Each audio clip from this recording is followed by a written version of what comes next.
자, 얘기를 했었는지 모르겠습니다만 이 수업의 핵심은 수능 특강 새로 나온 교재를 좀 더 공부하는 그게 핵심은 아니에요. 모의고사 푸는 게 핵심이에요. 알겠어요? 우리가 고체지구, 유체지구 그리고 천체에 대해서 한 사이클 싹 한번 들어봤습니다. 세페이지 3F가. 세페이지 3F의 이제 주요 얘기들이 담겨 있는 게 핵심이에요.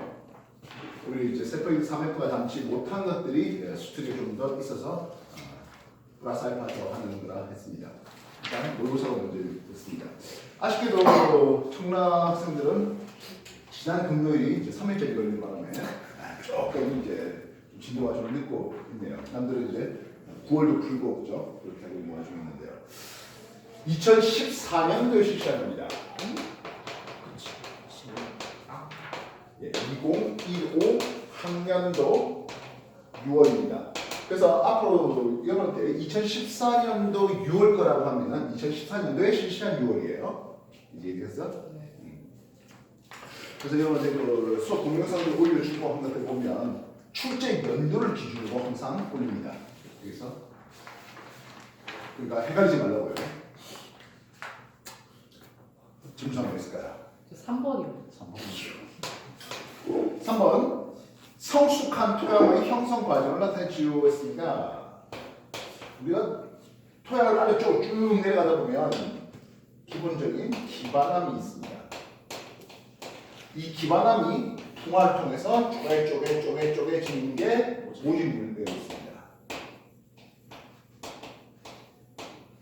요놈이 이제 분화를 더 거치면서 표토를 만들어요. 주의해야 될 것은 이 표토 성분 중에 점토라든지 산화철 이런 것들이 내려가서 새로운 층을 하나 만드는데 그게 심토입니다. 그러니까 쌓인 순서하고 만들어진 순서마다 조금은 다르네요 하겠습니다. 표토가 만들어지고 마다 심토가 만들어지는 겁니다. 이 심토에 많은 성분이 뭐라? 점토 성분이라든지 산화철 이런 것들이 있거든 하겠습니다. 알겠어요? 그래서 기반암이 A 과정을 거쳐서 즉 모듈물이 되는 과정이네요. 뭐 이런 것들은 일종의 기계적 통화 정도로 보시면 될 것 같고요. 가가 표토가 됩니다. 그리고 마지막에 나가 심토가 될 수 있겠죠. 표토에서 심토가 되면 B 과정은 일종의 산화적 풍화, 화학적 풍화가 좀 더 주되다라고 생각할 수 있겠네요. 그래서 심토는 가입니까? 그런데 아니요. 심토는 나다라고 써야 되겠습니다. 그렇습니까? A 작업에서 풍화적 이론도 왜? 어차피 이론들이 암석이 쪼개져서 흙으로 들어가는 과정보다 풍화작용이라고 얘기될 수 있겠습니다. B 과정에서 상부의 점토가 지하로 쉽게 내려가 층을 이루고 있죠 하겠네요. 이해됐어요? 다른 질문 뭐 있을까요? 5번. 5번? 자, 5번. 철수가 어느 해안가 절벽을 조사하고 이에 적힌 질답사 보고서인데요 해봤습니다. 지금 지침들이 이런 식으로 지침이 되어 있죠. 이런 것들 우리는 뭐라고 합니까? 습곡이라는 것을 씁니다. 앞으로 여러분들이 한 2주 정도 후에 지질 구조하면서 이 습곡을 한 번 더 공부하게 될 일이 올 거예요. 이렇게 올라가 있는 이런 부분을 배사 구조라는 것을 쓰고요. 아래쪽 내려가 있는 이쪽을 향사 구조라 합니다. 그리고 이게 습곡축인데 습곡축이 지면에 완전히 수직하게 있으면은 정습곡이라는 것을 쓰고 조금 기울이시면 경사습곡이라는 것을 쓰겠습니다. 너무 경사져서 아예 붙다시피 하면 횡와 습곡, 와자는 누 와자가 됩니다. 이해했습니까? 그래서 암석의 대부분이 규암이래요. 일단 기본적으로 규암은 어떤 암석이 변성받는 겁니다. 그렇지? 사암이죠. 사암이 광역 변성 또는 접촉 변성을 통해서 규암이 만들어질 것 같습니다. 새로운 친구들이 왔으니까 조금 더 얘기를 만들어 볼게요. 이 사자는 무슨 사자입니까 하는 거예요? 잠시 멈추고 이수윤 사자 사암할 때 사자 무슨 사자가? 그렇지 모래 사자예요. 샌드예요. 다시 모래에 많은 모래의 주성분으로 있는 광물이 있을 것이야. 뭐지? 석자로 시작해요. 예, 맞아요. 석영이에요. 용자가 조금 들쑥날쑥 이상한 소리 하지 말고 정확하게 말해 주십시오. 석영인데요. 석영이라고 하는 것은 100% SiO2로 만들어졌을 때 석영이에요. 자, 이때 SiE 이놈을 규소라고 불러요. 예, 이 규함할 때 규자도 규소 규자예요. 근데 이게 규소라는 놈이 실리콘이라는 놈이 동양에서는 처음 다 알지 못했던 원소입니다. 서양에 알고 있던 원소가 동양으로 넘어오면서 이제 새로이 만든 한자를 썼네요. 이래서 원래 다른 한자가 있었습니다만 규소규자라고 하나 더 명을 더 넣었습니다. 즉 하나의 한자에 대해서 서로 다르게 부르는 거죠. 알겠습니까? 우리가 뭐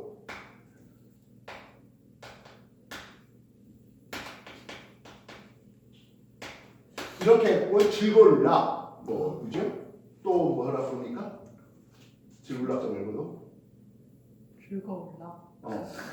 좋아요 뭐 이런 식으로 부르고 있는 것 같습니다. 어쨌든 그래서 돌석변에 흑토 해가지고 돌에 막 흙이 많다 해서 규소규자 실리콘 규소규자를 따로 만들어 이놈이에요.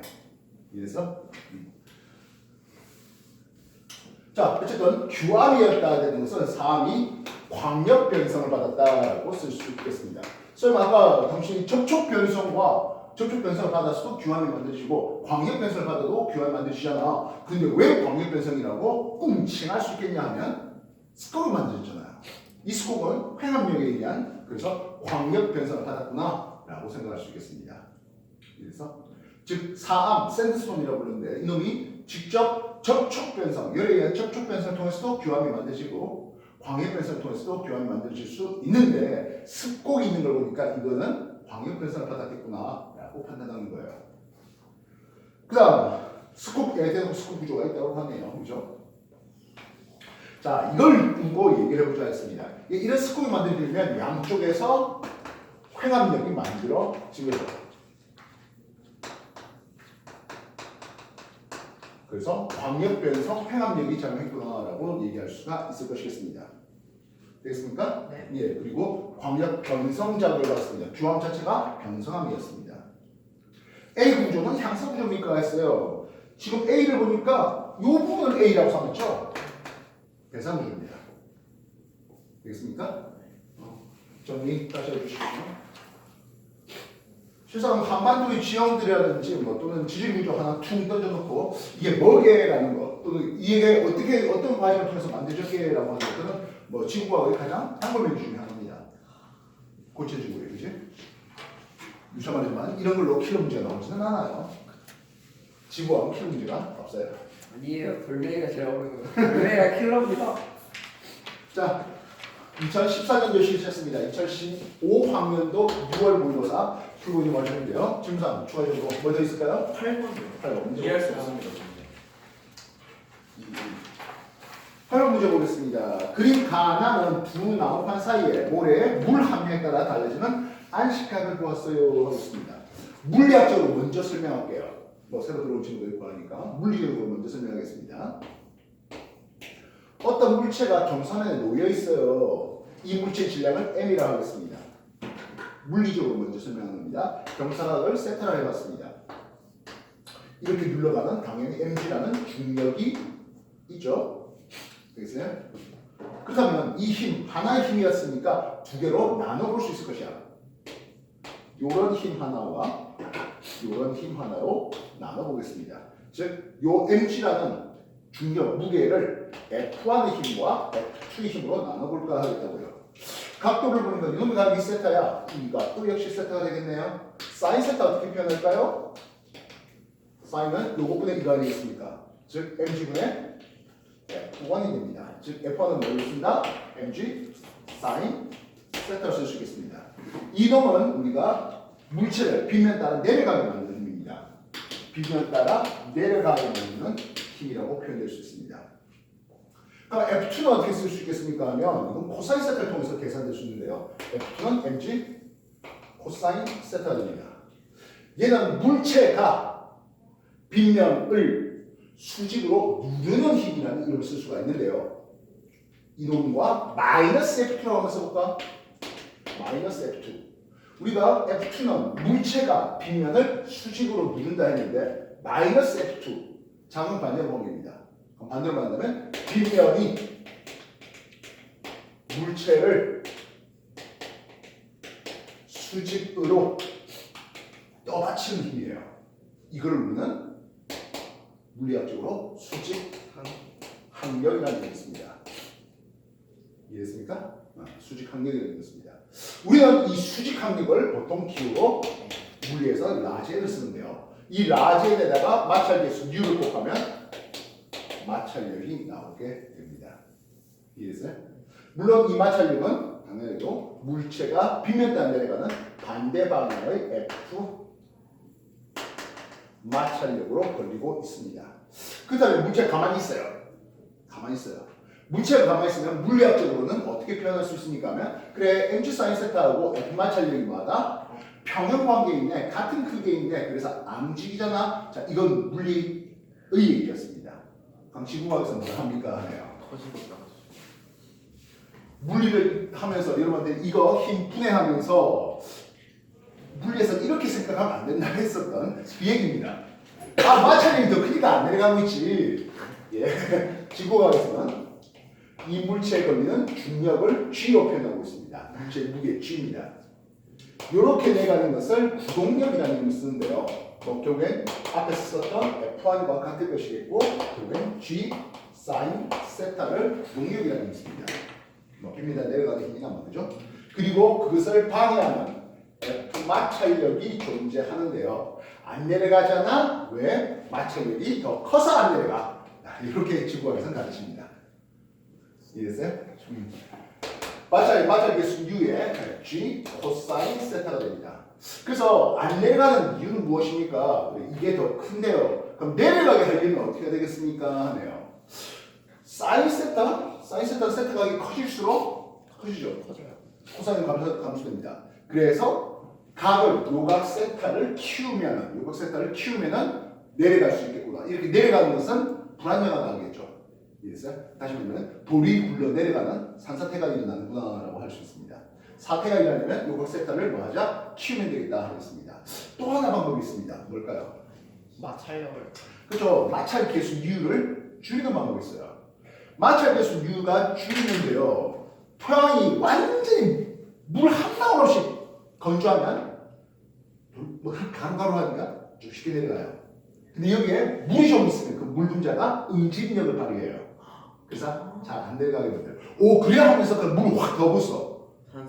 오히려 이제는 그때는 물 사이에 흙이 있다 보니까 그때는 오히려 더 쉽게 실려 내려갈 수 있습니다. 즉 적당한 물의 양이 있어야 마찰력을 키울 수가 있는데요. 라는 뜻이에요. 자, 여기까지 정리해 주십시오.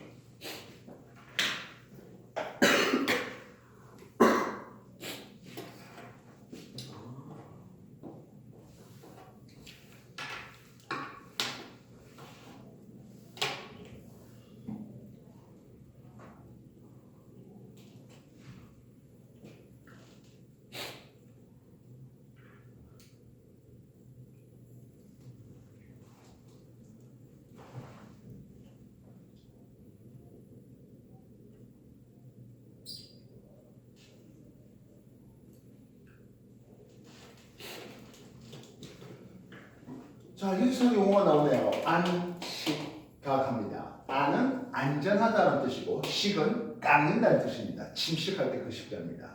안전하게 깎을 수 있는 각도라는 뜻이에요. 지금 산사면이 이렇게 돼 있어요. 그래서 뭐 굴러내려오고 이런 거 없어요. 근데 이 땅 여기다가 뭐 아파트도 짓고 공장도 짓고 도로도 만들고 싶어. 그럼 어떻게 해야 될까요? 이렇게 깎아야 되겠죠? 이런 식으로 깎아야 될 것이겠습니다. 이해됐어요? 그럼 그 전까지는 각이 좀 작았는데 이제 각이 커졌어요. 이 각이 안식각보다 안전하게 깎을 수 있는 것보다 작으면 산사태는 안 일어나겠다 생각되는데 사람 욕심이 좀 아파트 택지를 좀 더 많이 만들고 싶어. 이렇게 깎아버렸어. 어떤 일이 벌어진다? 하게 되죠. 그러니까 안전하게 깎을 수 있는 각도 안식각이 되겠는데요. 산사태가 안 일어날 수 있게 해줄 수 있는 어떤 각도들이 나옵니다. 그래서 가에서는 건조한 모래니까 35도였습니다. 약간 물이 있으니까 40도로 안식각이 좀 더 높아졌습니다. 이해됐습니까? 그래서 물 분자가 이제 응집력을 좀 발휘하고 있었구나 되겠네요. 근데요, 아예 물이 흘러 넘치도록 줘버렸어. 과유불급이란 말을 쓰죠. 거의 불. 예, 그러다 보니까 25도 정도로 확 줄어드는 것을 보완해야 하겠다고요. 그래서 경사면의 안정도는 했습니다. 안정도가 높다는 뜻은 무엇입니까? 하면 안식자가 그만큼 크다 되겠죠. 예, 가가 더 높다? 아니죠. 그래서 나에서 저정보에는 마찰력을 감소시킨 게 아니라 오히려 증가시킬 수가 있었네요. 예, 집중호우 비 내리니까 돌굴러 내려가요 되는 상태는 다입니다 하는 거죠. 자, 이제는 안 틀리겠죠. 이제 다음번에는 이런 문제 안 틀릴 거라 믿어 의심치 않습니다. 예, 계속 비슷한 문제, 안식각 문제 많이 나옵니다. 알겠어요? 네. 다른 문제 뭐 있을까요? 19번. 9번 문제요. 자, 9번 문제를 보도록하겠습니다. 뭐냐면 표는 평상시 생화학적 산소의 무항이 1ppm 미만인 어느 하천의 한 지점으로부터 오염물질이 유입됐어요. ABC에서 측정한 수지자료인데요. 하천은 ABC 방향으로 흘러나간다고 합니다. 했네요. 자, 우리가 물 오염에 대한 지표를 나타낼게요. BOD는 생화학적 오xygen 산소 디맨드 요구량을 얘기합니다. 그래서 얘는 이 안에 있는 유기물을 분해할 때 필요한 산소 요구량이에요. 그럼 BOD 값이 작다라는 것은 여기는 유기물량이 별로 없는 상대적으로 깨끗한이라고 쓸 수가 있겠습니다. 그래서 우리는 1ppm 미만의 BOD 값을 가지는 것을 우리는 일금수라는 의미를 씁니다. 얘네들은 뭐 간단한 정수 작용만 해도 되겠는데요. 그럼 BOD 값이 2ppm, 5ppm, 10ppm 이렇게 늘어나는 것은 산소를 그만큼 많이 요구하고 그 안에 유기물이 좀 많다 하는 뜻으로 해석할 수 있겠습니다. BOD 값이 크다 상대적으로 유기물로 인해서 오염된 물이다라고 하는 거예요. 이해했어요? 그럼 보면 DO 용존산소량이라는 게 있어요. 이 안에 산소가 지금 당장 얼마나 녹아 있습니까 하는 거예요. 산소가 많이 녹아 있다는 것은 뭐 별로 유기물이 없다 보니까 그대로 간직하고 있다는 뜻으로 해석할 수 있습니다. 그래서 이건 오히려 DO 값이 별 적은 값이 오히려 오염된, DO 값이 큰 놈은 깨끗한, 이렇게 볼 수 있습니다. 그래서 강의 상류에서 강의 하류로 물의 흐름이 흘러감에 따라서 하겠습니다. BOD 값이 꽤 작은 깨끗한 물이었네요 하겠습니다. 근데 BOD 값이 갑자기 치솟는 일이 벌어져요. 무슨 일이 벌어졌을까요? 오염물질. 오염물질이 들어왔다 되겠죠. 그러면 요 유기물이 많이 들어올 수 있는 방법은 뭐 가정의 하수라든지 또는 제일 중요한 건 아무래도 축산 농가의 정화가 제대로 안 된 오폐수가 들어왔을 때 얘기입니다. 그래서 여기는 유기폐수가 유입된 그런 지역이 되겠네요. 그럼 이 안에 있는 용존 산소를 가지고 유기물을 없애요. 유기물을 없앤다는 뜻은 결국엔 유기물 요 BOD 값이 이렇게 줄어드는 것을 볼 수 있겠죠. 이해됐습니까? 네. 그러면 그 안에 녹아있는 산소는 처음에 많이 있었다가 줄어들었죠. 어느 정도 줄어들다가 다시 회복하는 일이 벌어지네요. 이해됐어요? 네. 이렇게 다시 원래의 형태로 회복이 될 수 있다는 것은 이는 강이 스스로 잘 치유할 수 있다. 자장작용이 일어나고 있다는 뜻으로 해석되겠습니다. 근데 BOD 값이 계속 높은 대로 유지되고 용존산소는 계속 낮은 상태로 유지되면 제대로 자장작용이 일어나지 못했거든이라고 얘기할 수가 있겠죠. 이해됐습니까? 네. 그래서 평상시 BOD 값이 1ppm 미만이었는데 A점은 7.5, B점은 5.0, C점은 6.0이 됐고요. 아니. 생화학적 산소의 용량이네요. A점이 0.5, A점이 0.5, B점이 4.0, 2.5 이렇게 A점, B점, C점 생각했습니다. 용존산소를 보니까 7.5가 있었다가 5.0 떨어지더니 6.0으로 살짝 올라오는 과정이네요 라고 쓰시면 A, B, C가 이 정도쯤 볼 수 있을 것 같습니다. 이해됐어요? 용준산수는 다시 회복되고 있고 BOD 값이 줄어드는 거 있으니까 꽤 어느 정도 자정장이 일어나고 있는 와중이다 이렇게 볼 수 있는 거죠. 이해됐습니까? 그래서 BOD는 유기물을 없애는 데 필요한 산소의 요구량이니까 요거는 바로 유기물의 자 대괄호 이건 뭡니까 하면 농도예요. 유기물 농도에 BOD 값이 직접 비례하는구나라고 생각할 수 있겠습니다. 그래서 유기물의 함량은 A에서 제일 높았습니까 하면 아니죠. 생화학적 산소 요구량 BOD 값이 제일 낮았습니다. 유기물이 제일 적었던 가장 깨끗한 물이다 할 수 있겠습니다. 이해됐어요? 만약 우리가 상수도 취수원으로 원하면 당연히 A죠. 되겠습니까? 됐나요? 네. 다음 유기 오염 물질은 B의 상위에서 유입됐다. 예, A하고 B 사이에서 유입됐다라고 볼 수 있겠죠.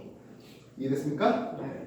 생화학적 산소 요구량이 증가하잖아. 용존 산소량도 증가하니까 아니요 이렇게 올라가는 과정에서 산소를 많이 없애는 과정도 볼 수 있었습니다.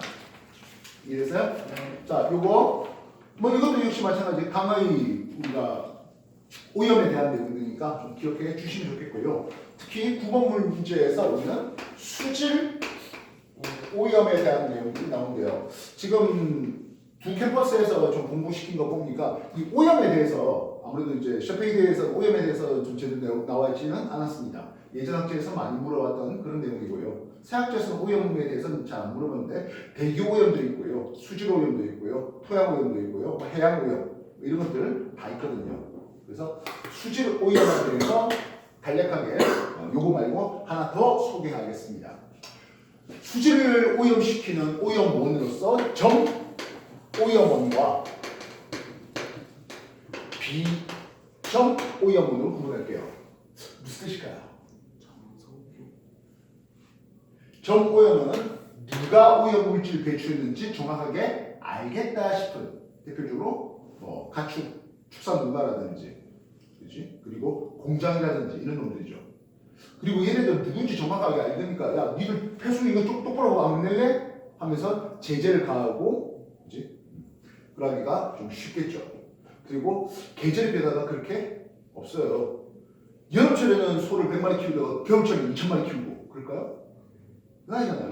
공장이 여름철에는 야 좀 공장 놀아 겨울철에 빡세게 일해 이럴까요? 그건 아니잖아요.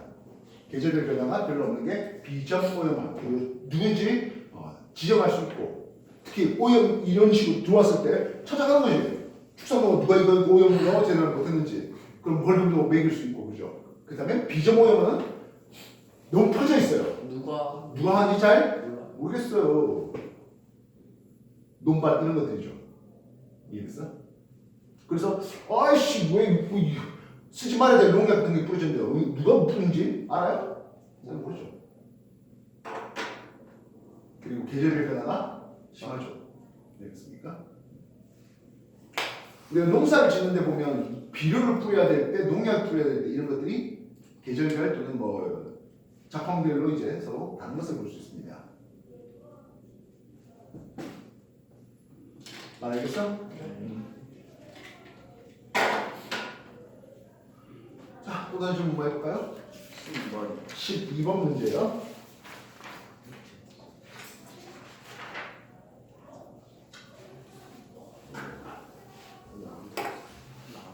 (12번) 문제 A판이 B판 경계에서 다시 A판과 B판 경계에서 최근 14년간 발생한 지진과 규모를 3차원적으로 나타내지어 있습니다.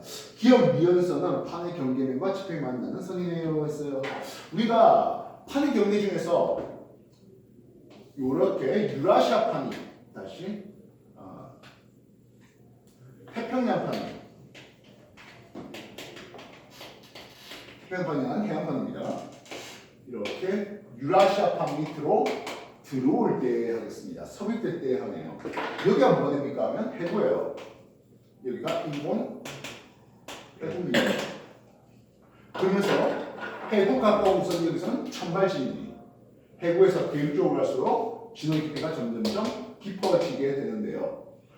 해구에서 대륙 쪽으로 갈수록 지도의 깊이가 점점점 깊어져요 하는 이것을 우리가 뭐라 부릅니까 하면 베니오프대라는 의미가 있습니다. 베니오프대에 따라서 지도의 깊이가 점점점 깊어지네요 하겠다고요. 그럼 화산은 어떻게 터집니까 하면 여기서 이렇게 화산이 터집니다. 이해됐습니까? 그래서 해구와 나락의 포상열도로서 일본 열도 그 자체가 해구와 나락의 포상열도가 만들어지는 판의 섭입행경계, 수용경계 중에서 섭입행경계를 얘기가 됩니다.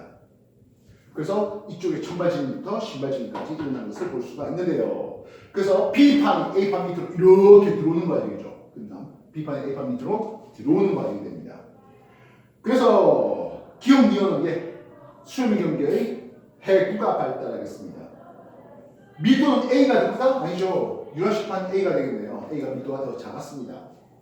그래서 해구를 기점으로 밀도가 작은 쪽 판에서 신발지름, 밀도가 작은 판에서 화산 터지는 이런 패턴을 볼 수가 있어야 된다고요. 이해됐습니까? 지진의 규모가 진원이 깊을수록 무조건 커집니까? 그건 아니죠. 이해했어? 정리해 주십시오. 근데 이거 타캠에서 동영상 넣어준 거 이거 좀 보긴 했어요? 6월까지 올라갔잖아. 안 봤어. 아, 보지도 않았다. 그래? 또 다른 질문 뭐 있을까요? 19번이요. 19번 문제요. 19번 어떤 화성 탐사선의 궤도와 그에 대한 설명인데요였습니다. 자, 이거는 우리가 뭐 케플러 법칙하고 이제 연결해서 풀어봐야 되는 그런 류의 문제가 되겠습니다. 태양에 대해서 지구의 공전 궤도를 그렸습니다. 되겠나요? 네. 지구의 위치가 이제로일 때 화성 탐사선이 출발했는데요. 이해됐습니까? 됐나? 네. 그때 화성 위치는 어디 있었습니까 하면 화성 위치가 대략 이 정도쯤에 있었네요. 여기가 마스 제로의 위치입니다. 되겠습니까? 대략 지구 입장에서 볼 때 화성은 약간의 서구에 가까운 쪽입니다. 사람들이요 문제를 어떻게 알아? 보이지 않아. 오호. 이해됐어요? 네. 그래서 지구 입장에서 볼 때는 이거는 서구에 가까운 거예요. 완벽한 서구가 되면 여기 있어야 되겠습니다만은 어쨌든 서구에 가까운 상태입니다. 여기까지 확인됐습니까? 네. 그럴 때 화성이 와서 화성 위치가 M1, 마스 1의 위치에 올 때 탐사선은 요 놈을 기준으로 하는 일종의 타원 궤도로 오게 된다 하겠네요. 화성 탐사선 입장에서는 요 근일점에서 원일점까지 이렇게 오게 되는데 요 놈의 길이가 1.1AU, 요 놈의 길이는 1.5AU라고 써놨습니다. 확인됐습니까? 네. 그러면요, 이게 화성 탐사선의 장지름입니다. 장지름이 얼마? 2.5AU가 됩니다. 절대로 태양에서 원일점까지의 거리를 장반지름으로 삼지 말라 했죠. 이 전체 장지름의 절반이 그러므로 2분의 2.5AU가 참고로 1AU라는 것은 지구 태양사의 거리 1억 5천만 킬로미터를 1천분 단위 아스트로미터 해갖고 1AU 합니다. 요게 장 반지름으로 삼을 수 있습니다. 확인됐습니까? 네. 그래서 장 반지름으로 삼는 화성 탐사선 궤도가 되겠습니다. 그래서 기억 탐사선 궤도의 장반지름은 2분의 2.5, 1.25AU다가 맞죠? 네. 여기는 근점이었어요. 빨라요. 여기는 원점이잖아. 늘려요 하겠습니다.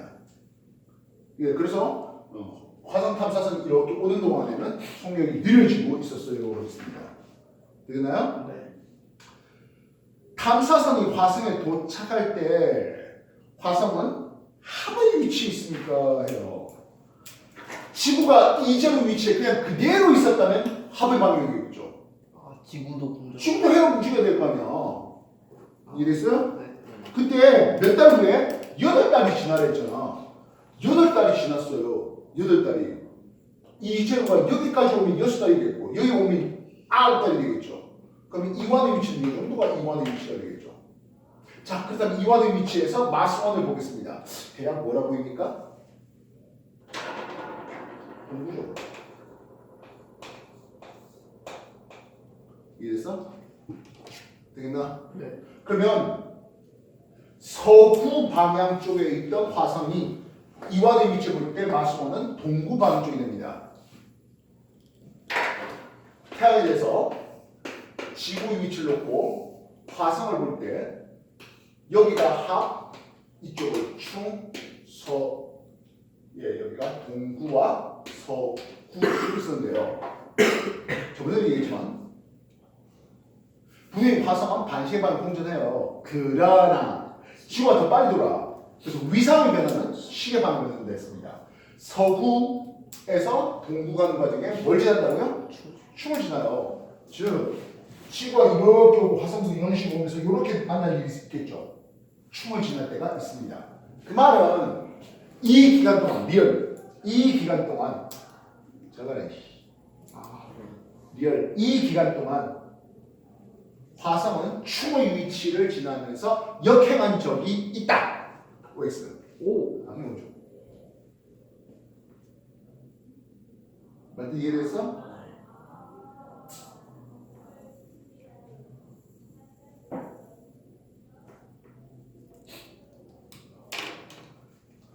다른 질문? 더 없나요? 추가하지만 우리가 수능 특강도 특강이지만은 뭐가 더 중요해? 요 모의고사 훨씬 더 중요해. 9월고사 나눠줬으니까 다음번에 해올 수 있도록 알겠어요? 네.